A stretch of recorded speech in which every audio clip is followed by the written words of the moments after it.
Celui-ci a rompu ses principaux éléments de suivi de tendance, tels qu'un canal, tels qu'une moyenne mobile et des niveaux clés. En direct dans cette édition du 14 mars 2025 du live de TV Finance. Et désormais, il est l'heure de retrouver la rubrique de David Furcage. Bonjour David. Bonjour Léontane. Merci beaucoup David d'être avec nous ce matin. Vous êtes CEO de iWave Capital, avec nous pour nous expliquer comment comment certains indices évoluent, quel est le contexte actuel, un contexte que tout le monde connaît, un contexte morose. Et les premiers à en pâtir, ce sont les indices actions américains. On va commencer avec le S&P 500, qui semble mal embarqué graphiquement. Effectivement, Louis-Antoine, le graphique que vous avez sous les yeux représente l'évolution de l'indice américain, le SP500 en fréquence journalière, qui avait bien progressé tout au long de l'année dernière, l'année 2024.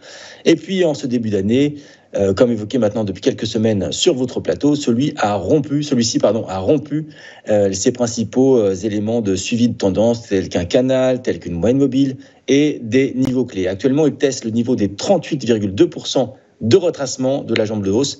Et pour l'instant, ce mouvement correctif ne donne pas de signaux de faiblesse. Donc à surveiller en tous les cas les niveaux de 38,2% de retracement qui se correspondent à 5502 points et éventuellement le niveau de 50% de retracement qui correspond à 5298 points. Donc pour l'instant, je le répète, pas de signaux de faiblesse en rapport à cette correction.